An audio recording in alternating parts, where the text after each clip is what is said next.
Heart attack రాకముందు మనకి ఎలాంటి లక్షణాలు ఉంటాయి అని. మనకి హార్ట్ అటాక్ రాకముందు యూజువల్గా నొప్పి రావటం, నడుస్తుంటే నొప్పి రావటం, ఉన్నట్టుండి ఆయాసం రావటం, నడిస్తే ఆయాసము, నొప్పి, చెమటలు పోయడం, ఉన్నట్టుండి గుండె దడ రావటం, ఆయాసం రావటం, కళ్ళు తిరగడం, ఇవన్నీ వస్తాయండి. ఆ తర్వాత severe full blown heart attack వస్తుంది. ఇవన్నీ మైనర్ ఫార్మ్స్, చిన్నగా హార్ట్ నొప్పి రావటం, especially centre of the heart, ఇలా ఛాతీ సెంటర్లో ఎక్కువ నొప్పి రావటం, బరువుగా అనిపించడము, నడిచినప్పుడు ఎక్కువగా ఈ సిమ్టమ్స్ అనేవి ఎక్కువ అవడం జరుగుతుంది.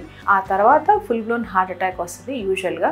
లేదు, వెరీ ఫ్యూ పేషెంట్స్లో మనకి ఫుల్ బ్లోన్ హార్ట్ అటాక్ వస్తుంది. ఇలాంటి సిమ్టమ్స్ ఏమీ లేకుండా కూడా ఉన్నట్టుండి హార్ట్ ఇట్లా నొప్పి రావటం అనేది జరుగుతుంది. అసోసియేటెడ్ యూజువల్గా ఫీచర్స్ ఏముంటాయి అంటే మనకి చెమటలు బాగా పట్టేస్తాం, మొత్తం షర్టు డ్రెస్ అంతా తడిచిపోయేటట్టుగా అనిపించడం, ఆయాసం వస్తుంది, దాంతోపాటు కడుపు తిప్పినట్టు ఉంటుంది, వాంతి వచ్చినట్టు ఉంటుంది, కళ్ళు తిరిగినట్టు ఉంటుంది, గుండె దడగా అనిపిస్తుంది.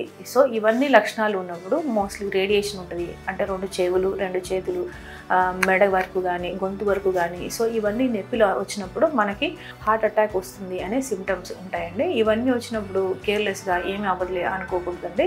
వెంటనే ఇమీడియట్గా ఒక కార్డియాలజిస్ట్ దగ్గరికి వెళ్ళిపోయి కనీసం ఒక ఈసీజీ, ఒక 2D ట్రాప్ ఐ అనే పరీక్ష ఒకటి ఉంటుంది, బ్లడ్ టెస్ట్.